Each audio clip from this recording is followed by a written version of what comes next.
here today with Debra Eckerling, who is a corporate communications specialist. Debra is creator of Write On Online, which is a community for writers. She also coaches and presents workshops for businesses and individuals who want to sharpen their oral and written communication skills. Well, Debra, thank you for meeting with me today. It's a pleasure to be here, and I really appreciate your time. So there's just a couple of questions that I'd really like to ask you, and that is, what is the best way to get started when doing a newsletter, especially when you're in tourism and hospitality?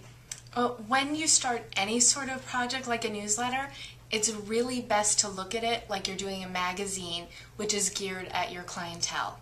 Okay, and so then how do they sort out a structure? Where do they begin even thinking about how to formulate what they need to have within a newsletter?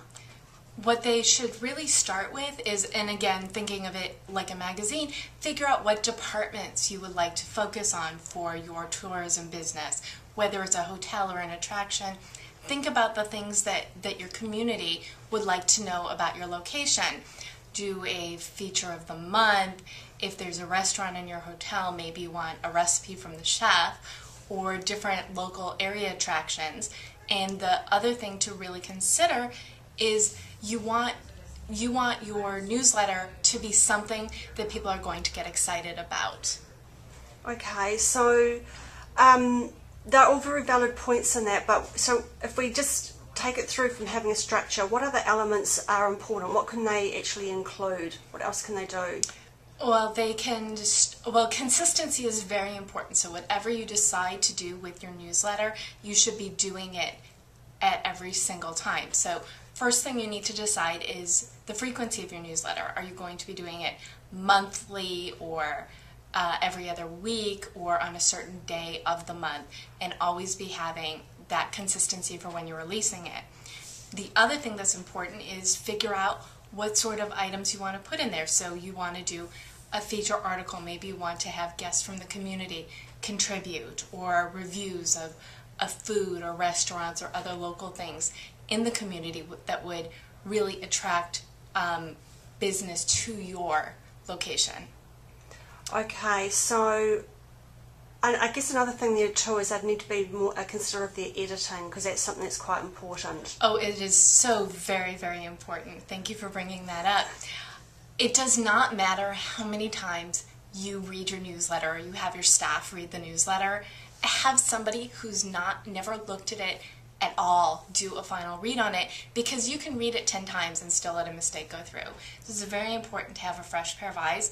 Another very important editing trick is to read it out loud, because certain things when you read in your head, you can gloss over errors, but when you read it out loud, they're really glaring.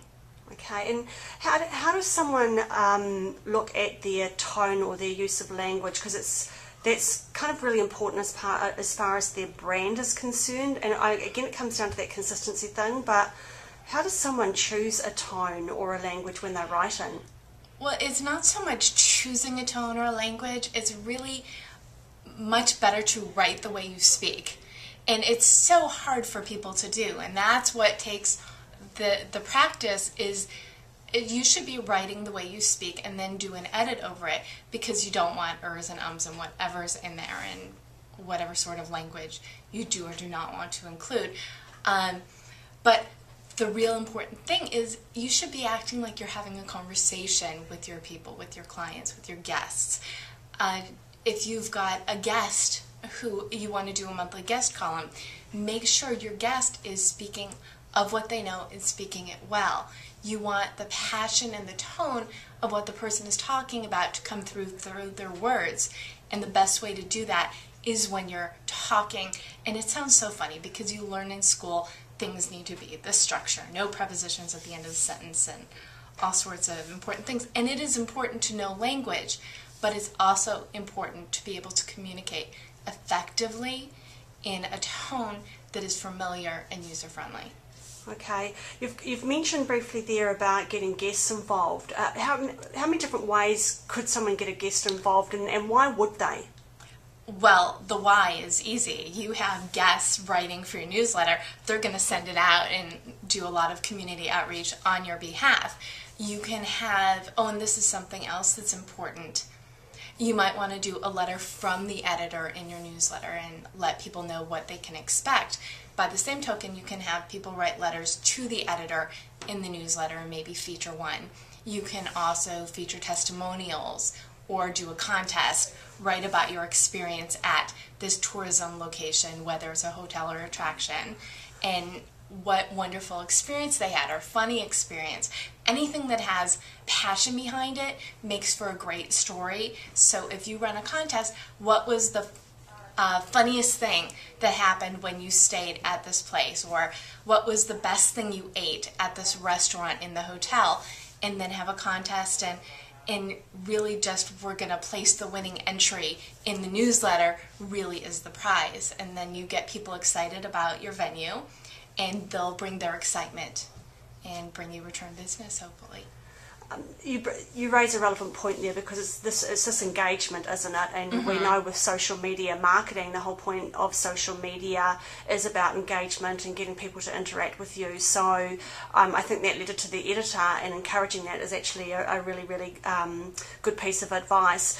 And on that note, is there anything more in regards to writing a newsletter or to content or anything like that that you would have for a tourism or hospitality business? Well, for tourism or hospitality business, but really for any business, you're supposed to, this is your business. You love your business, show that. Show your passion and show your excitement. That's what should really be coming through in any sort of newsletter for your tourism business. Okay, well, Deborah, it was lovely meeting with you today. Thank you so much. Really appreciate it. Thank you so much for having me. Thank you.